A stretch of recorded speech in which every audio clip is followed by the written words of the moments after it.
మీ business ఏదైనా మీ ఊర్లో promotion చేయాలంటే అది సుమన్ టీవీతోనే సాధ్యం. ఇప్పుడే సంప్రదించండి.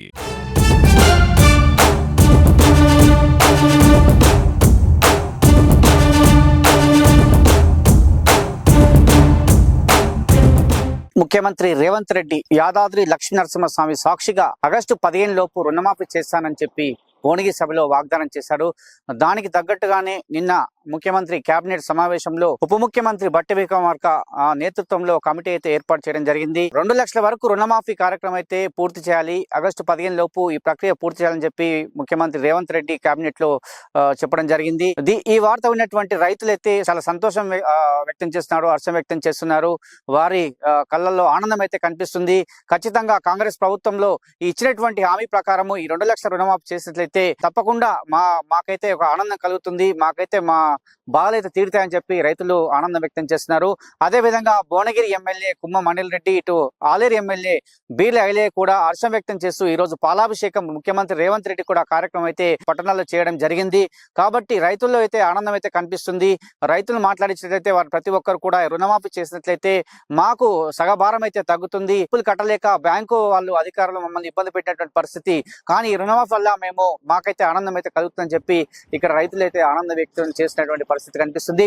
మొత్తానికి యాదాద్రి జిల్లాలో మొత్తం 2,17,979 మంది రైతులు ఉంటే అందులో 1,00,000 మందికి పైగా రైతులకు ఈ రుణమాఫీ జరుగుతుందని చెప్పవచ్చు. 1,00,000 మందికి పైగా రైతులైతే లబ్ధి పొందుతున్నారు. కాబట్టి యాదాద్రి జిల్లాలో మాత్రం రైతులు ఆనందం వ్యక్తం చేసినటువంటి పరిస్థితి కనిపిస్తుంది. మనం తీసుకున్న పైసలు ఎవరికైనా రుణమాఫీ కావాలి, రైతు బంధు చేయాలి. రైతులకు సాయం చేస్తే మిమ్మల్ని ఎప్పుడైనా ఏడుకుంటారు సారు. జనాలకు ఎవరికైనా చాలా ఇదిగా అయిపోతారు, కింద వాటి కాలాలు కాక ఏది కాక సారు. రైతు బంధు రుణమాఫీ కావాలి రైతులకు అందరికి, అయితేనే ఏమన్నా మిమ్మల్ని సహకరిస్తారు సార్. 2 లక్షల రుణమాఫీ కావాలి మాకు, అయితే మేము రేవంత్ రెడ్డికి ధన్యవాదాలు. మాకు కూడా తీసుకోరమ్మా, ఎమ్మటే నేను రుణమాఫీ చేస్తున్నా, 2 లక్షల వరకు రుణమాఫీ అన్నాడు. 1,00,000 రూపాయలు నేను తీసుకున్నా, ఇంకా మళ్ళీ ఇప్పుడు చేస్తా అన్నాడు కాబట్టి నేనేం గట్ల చెయ్యాలి. ఈ దుర్గమ్మ సాక్షి వల్ల, నరసింహ సాక్షి వల్ల నా రుణమాఫీ అయితే రేవంత్ రెడ్డికి ధన్యవాదాలు.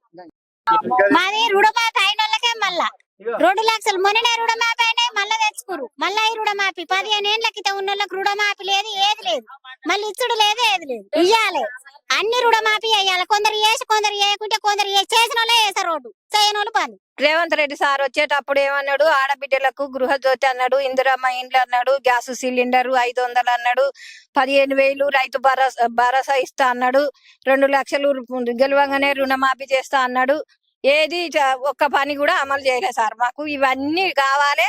మాకు వర్షాలు లేక పంటలు వండక మేము చాలా ఇబ్బందులు పడుతున్నాం. మాకు కాలువ తెస్తా అన్నాడు బీర్ల సార్ గెలిచినప్పుడు. ఆయన రావాలి, మాకు ఈ కాలువ చేయాలి, అన్ని పనులు ఓకే చేయాలి. ప్రజలు అప్పుల పడి బాధలు ఉండి కష్టాలు పడి ఇప్పుడు కట్టాలంటే మాకు ఇప్పుడు వర్షాలు లేవు, చాలా ఇబ్బందులు ఉన్నాం సారు. రేషన్ కార్డు లేని వాళ్ళకు రేషన్ కార్డులు ఇవ్వాలి, అన్నిటికీ సౌలభ్యం చేయాలి సార్. పింఛన్లు కూడా పెంచాలన్నారు, అన్ని చేయాలి. మాకు రుణమాఫీ చేస్తాను సారు. రుణమాఫీ చేస్తే అంత సంతోషము బాగుంటది. మళ్ళీ చేయకపోతే అంత కష్టాలే, మళ్ళీ వెళ్ళేందు అవుతుంది. రుణమాఫీ కంపల్సరీ చేయాలి. ఎంతవరకు చేస్తా అంటారు? 2 లక్షల వరకు. నమ్మకం ఉందా? చేస్తారంట? చేస్తాడు. చేయకపోతే మళ్ళీ మునుపటి విషయం అవుతుంది, ఇంకంతే ఉంటది. అంతే sir. Revanth Reddy CM sir రుణమాఫీ చేస్తున్నాడు, చేస్తేనే సంతోషం, చేయకపోతే మళ్ళా ముందు భవిష్యత్తులో నడిచే ప్రభుత్వం లెక్కనే నడుస్తుంది. ఆయన ఒప్పిండు, నిన్న వాళ్ళు మీటింగ్ కూడా పెట్టి చేసిరు.